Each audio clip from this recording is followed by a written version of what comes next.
नमस्कार। भारत की बात में एक बार फिर आपका स्वागत है। पहले मैं नीट का जो आजकल हंगामा मचा हुआ है उसे पॉइंट वाइज शुरू करता हूँ।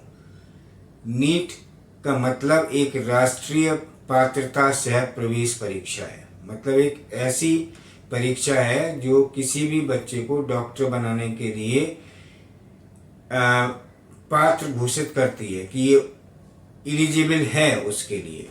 और इस परीक्षा का एग्ज़ाम कराने वाली संस्था का नाम है नेशनल टेस्टिंग एजेंसी, एनटीए।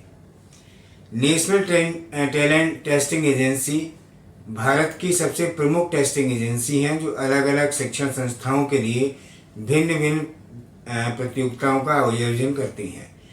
और काफ़ी सक्षम तरीके से इन्होंने परीक्षाओं को कंडक्ट भी किया है। अब सवाल है कि नीट यूजी 24 जिसका हंगामा चल रहा है, दूसरा पॉइंट उठता है कि इसकी मार्किंग स्कीम क्या है।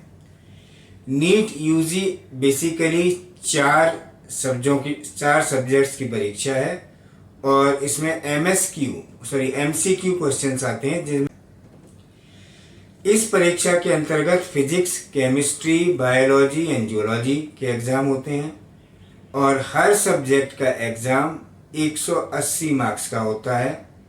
हर एग्ज़ाम में चाहे वो फिजिक्स का सेक्शन हो या केमिस्ट्री का हो या बॉटनी का हो या जियोलॉजी का हो, 2 सेक्शन होते हैं। सेक्शन ए में 35 मार्क्स होते हैं, 35 क्वेश्चंस होते हैं जो कि हर क्वेश्चन 4 मार्क्स कैरी करता है। इस तरह टोटल इसका हो जाता है 140। सेक्शन बी जो होता है उसमें 15 क्वेश्चन होते हैं जिन 15 क्वेश्चन में से केवल 10 क्वेश्चन का आंसर ही करना होता है। बात समझ में आ गई? तो इस तरह से टोटल क्वेश्चन जो बच्चे को आंसर करने होते हैं वो है 45 और टोटल मार्क्स एक सब्जेक्ट का जो बन जाता है वो 180।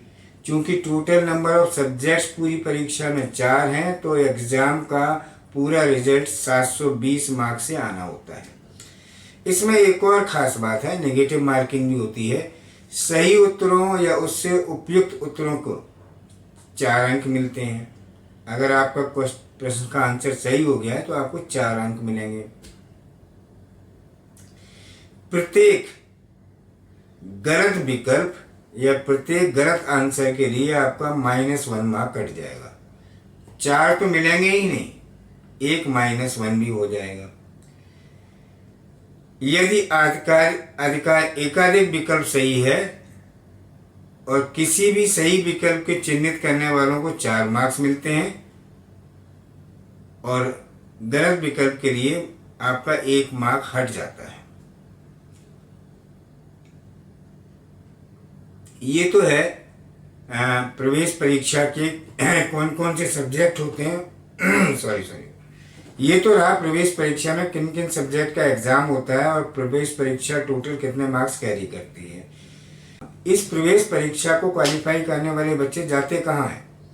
मेडिकल डॉक्टर बनते हैं, आयुष डॉक्टर के कोर्सेज करते हैं और डेंटल भी बनते हैं, डेंटल डॉक्टर्स भी बनते हैं। अब सवाल उठता है कि फिर इसमें हंगामा क्या हुआ? हंगामा ये है, मैं आपको हर एक पॉइंट वाइज पूरा डिस्कस करता हूँ।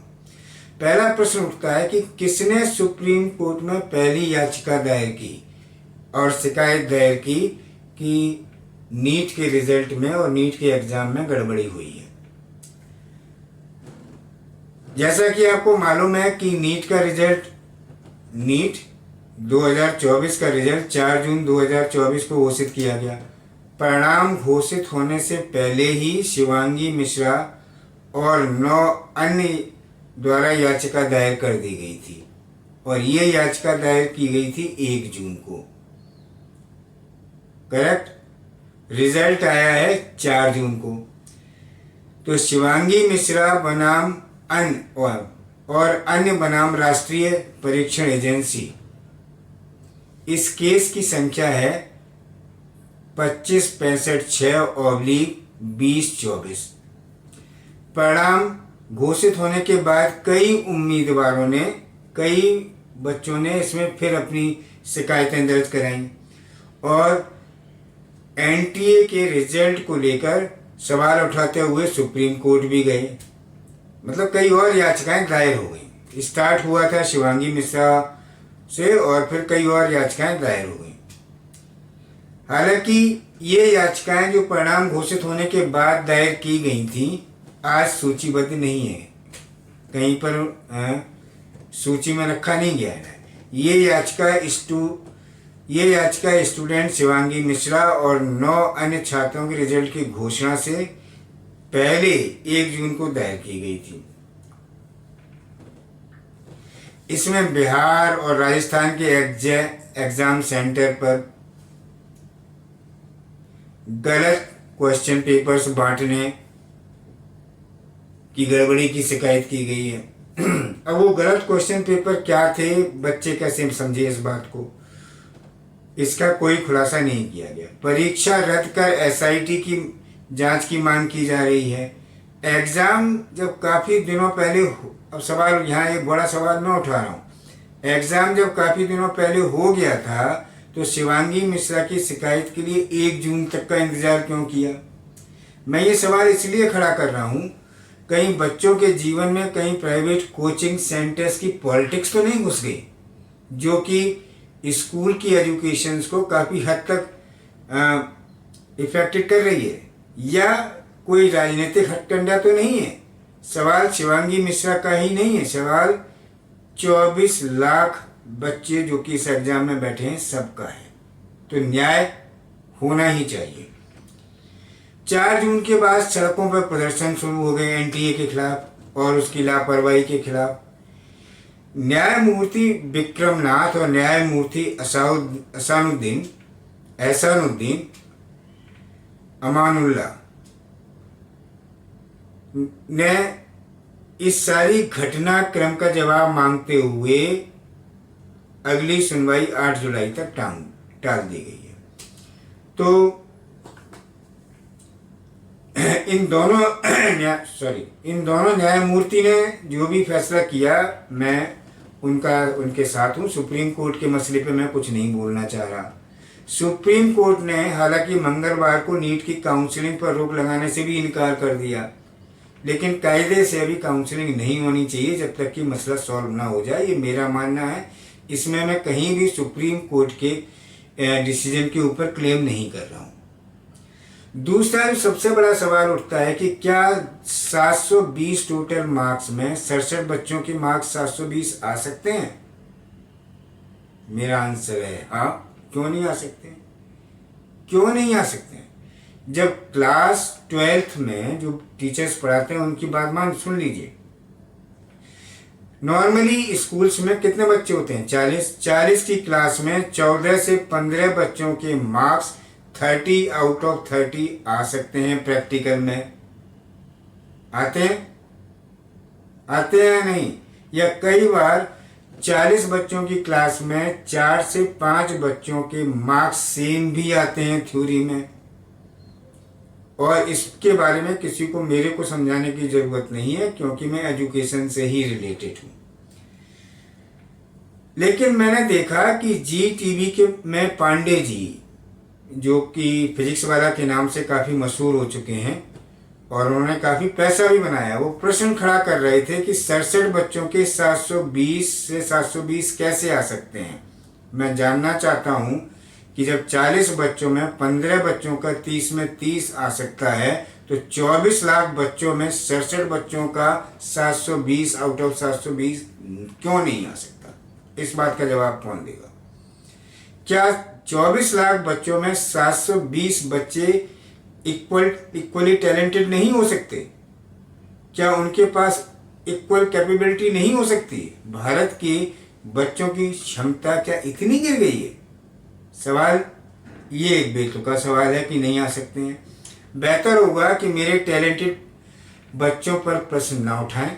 अच्छा होगा अगर बड़ी प्राइवेट कोचिंग सेंटर अपना मुंह ही बंद रखें। मैं बोल रहा हूँ, अच्छा होगा कि प्राइवेट कोचिंग सेंटर अपना मुंह बंद रखें और मेरे से सारे रहस्य न खुलवाएं, क्योंकि मैं 33 साल से इसी शिक्षा लाइन में रहा हूँ। अभी मुख्य प्रश्न बच्चों के भविष्य से जुड़ा है, इसलिए इसे मैं यहीं छोड़ देते हैं। दूसरा प्रश्न उठ के खड़ा हुआ, क्या बच्चा 718 या 719 मार्क्स 720 में से ला सकता है? इसका आंसर है नहीं। बहुत स्पष्ट जवाब है, ये नहीं हो सकता, क्योंकि हर प्रश्न 4 मार्क्स कैरी करता है। हर सही जवाब के लिए 4 मार्क्स मिलेंगे, गलत जवाब के लिए 4 मार्क्स नहीं मिलते हैं, बल्कि 1 मार्क कटता है। उदाहरण ले लेते हैं। उदाहरण के तौर पर मान लो कि किसी बच्चे ने 80 प्रश्नों के उत्तर सही दे दिए, तो उसे 720 मिल जाएंगे। 720 आउट ऑफ 720 मार्क्स आ गया। परंतु एक प्रश्न गलत होने पे 4 मार्क्स कटेंगे, क्योंकि वो क्वेश्चन गलत है। 1 मार्क्स एक्स्ट्रा कटेगा, तो टोटल कितने मार्क्स कटे? 5। 4 मार्क्स कटे तो 720 वाला बच्चा अब 716 पे आ गया। 1 मार्क नेगेटिव मार्क में और कटा तो 715 मार्क्स। इसका मतलब 715 मार्क्स आ सकते हैं अगर एक क्वेश्चन गलत है। इसके लिए एक बच्ची ने शिकायत भी की है लखनऊ की। उसकी OMR सीट फटी हुई मिली, जबकि उसकी एक्सपेक्टेशंस थी कि वो 715 मार्क्स लेके आए। ये वीडियो देखिए उसका, वो क्या कह रही है। आपकी OMR शीट चेक नहीं हो सकती, आपका रिजल्ट जनरेट नहीं हो सकता, क्योंकि हमें आपकी OMR शीट टॉर्न यानी डैमेज कंडीशन में मिली।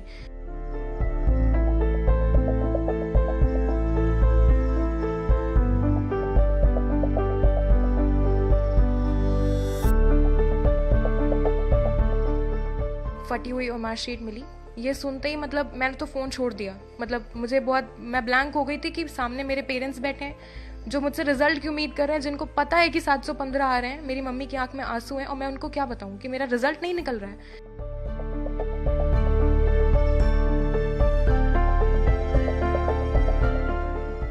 मैं फर्स्ट सीट पे बैठी थी। बहुत सिंसियरली मैंने मेरा 10 मिनट पहले मेरा पेपर फिनिश किया और टाइम से पहले ही मतलब इन्विजिलेटर को अपना पेपर सबमिट किया, कॉन्फिडेंटली कि मेरे 700 प्लस मार्क्स आएंगे इस बार।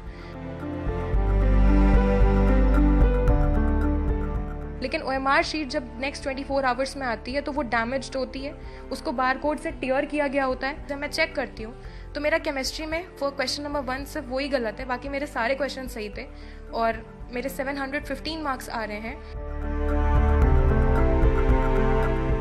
अगर वो स्कैन्ड इमेज भी है तो उसमें थंब प्रिंट जो उसका है वो ब्लू है, जो कि पॉसिबल नहीं है, वो ब्लैक होना चाहिए था। तो मतलब इसका जाहिर है कि मेरे OMR के साथ उन्होंने मैनुअल टेम्परिंग की गई है। अब सवाल उठता है कि क्या 718 या 719 आउट ऑफ 720 मार्क्स आ सकते हैं? इसका सही जवाब है कि नहीं। अब 718 या 719 मार्क्स कैसे आए, इसके लिए NTA के ऑफिशियल्स ने जवाब देना होगा। अभी जो जवाब दिया गया है वो मेरे हिसाब से बिल्कुल सही नहीं है। एक्चुअल में बच्चों को सॉल्यूशन देना होगा कि जिस बच्चे के भविष्य के साथ देश में कमी हो रही डॉक्टर की समय से पूरा किया जा सके। इसका सॉल्यूशन देना पड़ेगा जिससे कि रिजल्ट लेट भी ना हो। डॉक्टर्स की ऑलरेडी हिंदुस्तान में काफ़ी कमी है और उस हिंदुस्तान की कमी को और बढ़ाने में और देरी न की जाए। अगला प्रश्न था, पेपर डिफिकल्टी पिछले साल जितनी थी फिर 67 टॉपर्स कैसे आ गए? इसका मेरे हिसाब से सवाल ही गलत है। मेरे हिसाब से बिल्कुल बेतुका है। कई प्रश्न इसके प्रश्न के एवज में खड़े हो जाते हैं। क्या हर साल कंपटीशन देने वाला बच्चा बराबर की तैयारी करता है? क्या हर साल बच्चा जो एग्ज़ाम देता है उसका IQ लेवल सेम होता है? क्या हर साल जो बच्चा एग्ज़ाम देता है वो उतनी ही मेहनत करता है, उतना ही कैपेबल है जो पिछली साल दिया था? नहीं। तो इसमें कोई बहुत बड़ी बात नहीं है। इसको इस प्रश्न का कोई जवाब नहीं हो सकता। मेरे हिसाब से बिल्कुल बेतुका प्रश्न है। हर साल बच्चे जो बच्चे क्वालिफाई नहीं कर पाते हैं वो अगली साल और मेहनत से काम करते हैं। जो और मेहनत से काम करते हैं तो ऑब्वियसली उनका लेवल बढ़ जाता है, इसमें कौन सी खास बड़ी बात है। अगला प्रश्न है, जैसा कि न्यूज़ में आया हुआ है कि क्या हरियाणा के झज्जर सेंटर में लगातार 8 बच्चों के 720 में से 720 आए हैं? इसका जवाब बड़ा मुश्किल है। ये बात तो सच्ची है कि झज्जर सेंटर पे लगातार 8 बच्चों के 720 में से 720 आए हैं। ये लगातार 8 बच्चों के इतने मार्क्स आना निश्चित तौर पर संदेह के घेरे में है। नितिन विजय ने कहा है कि झज्जर हरियाणा वाले एक सेंटर पे 8 स्टूडेंट टॉप 100 में हैं। इनमें से 6 पहली रैंक आई है। इनका फॉर्म एक साथ भरे गए हैं, एक ही सेंटर है। ये बात तो मैं गारंटी से नहीं कह सकता कि इनके फॉर्म एक साथ ही भरे गए होंगे, अदरवाइज लगातार रोल नंबर नहीं आ सकते। लेकिन ये बात सच है और इसका प्रूफ भी है कि हरियाणा के झज्जर का जो सेंटर है, इसका सेंटर कोड नंबर 30701 है और इस पर 8 बच्चे ऐसे हैं, roll number serial number 62 to 69, जिनकी रैंकिंग टॉप 100 में है। इसमें से ऊपर के 6 बच्चे फर्स्ट रैंक होल्डर हैं। ठीक है। इसके अलावा मेघालय, बहादुरगढ़ हरियाणा, दंतेवाड़ा, बालोद जो छत्तीसगढ़ में है, सूरत गुजरात में है और चंडीगढ़ से भी काफ़ी शिकायतें आई। कुल मिलाकर इसमें बड़ा ब्लंडर हुआ है, ये बात तो तय है। कुल मिला के एग्ज़ाम में बड़ा ब्लंडर हुआ है। और चूंकि मैं शिक्षा क्षेत्र में रहा हूँ तो आज मैं बच्चों के साथ पूरी हिम्मत से खड़ा हुआ हूँ। पॉलिटिकली नहीं, बच्चों की ज़िंदगी का सवाल है। मैंने अभी पिछली बार OMR सीट आपको दिखाई थी जो बच्ची कह रही थी। अब उसका भी एक बहुत बड़ा सवाल उठता है कि क्या ये OMR सीट जब बच्ची ने जमा की तो बच्ची ने फाड़ी। अगर बच्ची ने फाड़ी, मैं सारे एस्पेक्ट सोच रहा हूँ, अगर मैं बच्ची ने फाड़ी तो क्लास में जो इन्विजिलेटर था उसने उसी वक्त उस पॉइंट को क्यों नहीं उठाया। अगर वो पॉइंट नहीं उठाया गया, इसका मतलब बच्चे ने जो OMR सीट दी है वो बिल्कुल सही थी। और जब बच्चे ने OMR सीट दी तो बच्चे ने भी एक क्वेश्चन रेज किया है, बहुत ही बड़ा क्वेश्चन है वो। इसका जवाब भी NTA को देना ही पड़ेगा। इस बच्ची का समाधान भी NTA को जड़ से देना ही चाहिए कि हुआ क्या है, इसकी OMR सीट के साथ क्या घपला हुआ है। 7वां प्रश्न ये उठता है कि क्या NTA ने मॉडरेशन किया। इस प्रश्न के जवाब में NTA जो बोले हैं वो बिल्कुल ही स्वीकार नहीं है और किया भी नहीं जा सकता कि कुछ चंद बच्चों की शिकायत पर उनके मार्क्स में मॉडरेशन किया गया। इस मॉडरेशन का फायदा बाकी मेहनतकश बच्चों को क्यों नहीं दिया गया, पहला सवाल। अगर जब भी मॉडरेशन हो तो सबको बराबर मिलना चाहिए। अगर मॉडरेशन किया गया तो सिर्फ कुछ बच्चों ने जिन्होंने शिकायत की उनका क्यों किया गया। टाइम कम मिलने की शिकायत पर एग्ज़ाम सेंटर से पूछा जाना चाहिए, अगर यह ऐसा हुआ था तो क्या किया जा सकता है। वैसे इस तरह के बच्चे शिकायत अक्सर करते ही रहते हैं, बोर्ड एग्जाम में भी करते हैं कि टाइम कम मिला। कुछ बच्चे ऐसे होते हैं जो राइटिंग में स्लो होते हैं और वो टाइम कम होने की शिकायत करते हैं। तो इसकी एक विस्तृत जानकारी सेंटर से लेनी पड़ेगी, क्या वास्तव में कुछ वहाँ गड़बड़ी थी जिसकी वजह से टाइम कम मिला। अगला सबसे बड़ा सवाल ये उठता है कि इन सारी समस्याओं का समाधान क्या है। अब आप सारी समस्याएं देखें तो इसमें मेन रूप से समस्याएं हैं कि कुछ बच्चों की OMR सीट गड़बड़ मिली, टॉर्न मिली, फटी हुई मिली। दूसरी है कि बच्चों को जो मॉडरेट किए गए हैं मार्क्स, उसमें काफ़ी कुछ बच्चों को उनके स्तर से काफ़ी ऊंचा उठा दिया है, जिससे कि बाकी मेहनत कश बच्चों के रिजल्ट पर फर्क पड़ा है। और उसका हिसाब किताब कौन करेगा।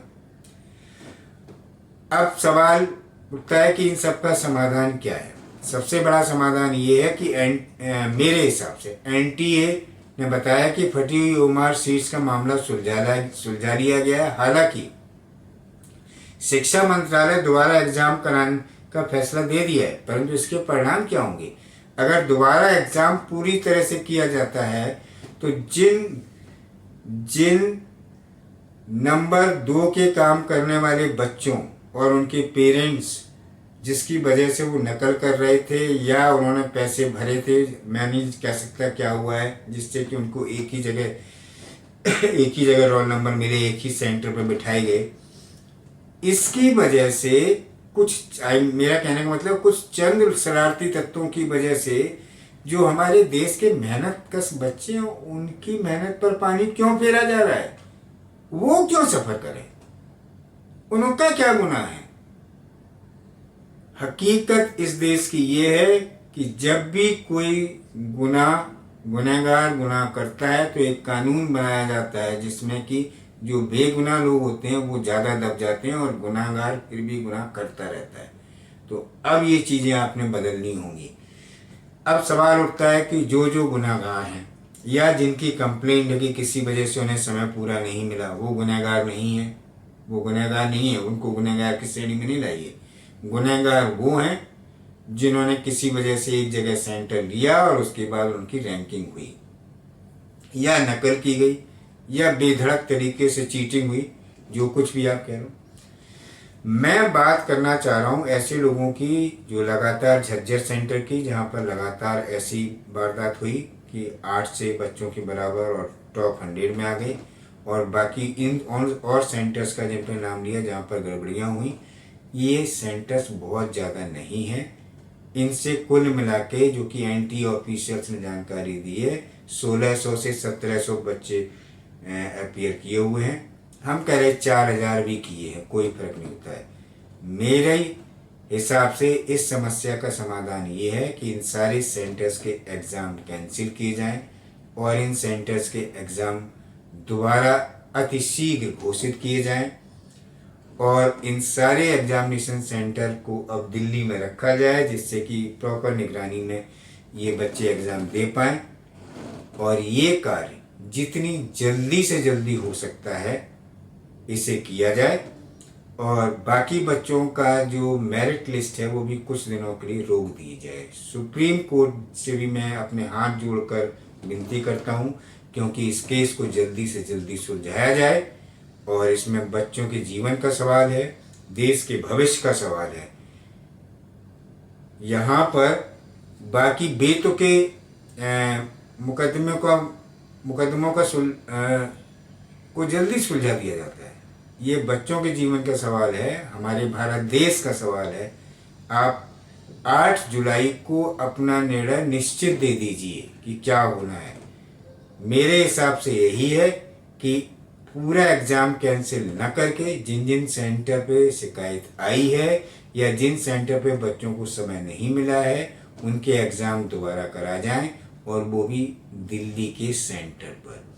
रिजल्ट एंड मेरिट लिस्ट को जल्दी से जल्दी तैयार किया जाए। तब तक अभी जो मेरिट लिस्ट बनाई गई है उसको रोका जाए और ये काम इतनी जल्दी किया जाए जिससे कि अगला सेशन मेडिकल का और हमारे बच्चों का टाइम पर शुरू हो सके, देश के बच्चों का भविष्य बन जाए। मैं एंटी ऑफिशियल से भी गुजारिश करना चाहूँगा कि गड़बड़ी हुई होगी, एक्सेप्टेड, और किसी भी पॉलिटिकल दबाव में ना आए। आप शिक्षा से जुड़े हैं, आप बच्चों के भविष्य के साथ भला कीजिए, न कि पॉलिटिकल पार्टीज का। धन्यवाद। जय हिंद, जय भारत।